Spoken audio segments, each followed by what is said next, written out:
মাতিলেও আৰু ডাঙৰীয়া নাহে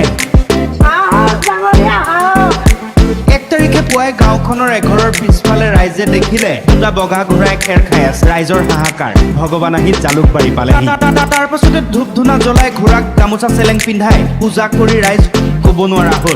ক'ব নোৱাৰা হ'ল ঘোঁৰাৰ খোৰাত ধৰি কান্দি কান্দি হিয়ালি জিয়ালি এইগৰাকী মহিলা অ প্ৰভু মই আপোনাক কেতিয়াও বিদায় নিদিওঁ প্ৰভু মোক ক্ষমা কৰি দিয়ক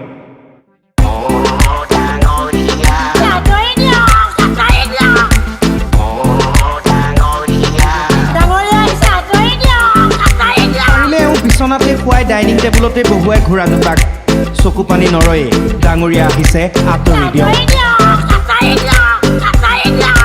এই ঘটনাৰ দৃশ্য বিয়পি পৰিল ছ'চিয়েল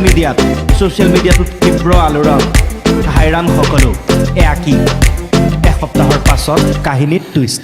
কেইদিনমান পূৰ্বে মমিনালীৰ দুয়োটা ঘোঁৰা হেৰাইছিল বিচাৰ খোচাৰ কৰিও পোৱা নাছিল বাতৰিতে দেখিছিল এই দৃশ্য তাৰ পাছত এওঁ হাজিৰ হৈছিলগৈ জালুকবাৰীৰ পূজাস্থলী গৰাকীক দেখি দৌৰি গৈছিল ঘোঁৰা দুটা কান্দোনত ভাগি পৰিছিল মহিলাসকল ডাঙৰীয়া এয়া কাৰ পিনে দৌৰ লৈছে আপুনি বাইদেৱে বাগৰি কান্দিছিল মাটিত ডাঙৰীয়াই ডাঙৰ দুখ দিলে এতিয়া দুয়োটা ঘোঁৰা মমিনৰ ঘৰত মেৰিগ'ল্ড বিস্কুট খুৱাবলৈ বিচাৰিছিল তাত এতিয়া মুক্ত মনে বিচৰণ কৰি ঘাঁহ খাইছে ঘোঁৰা দুটাই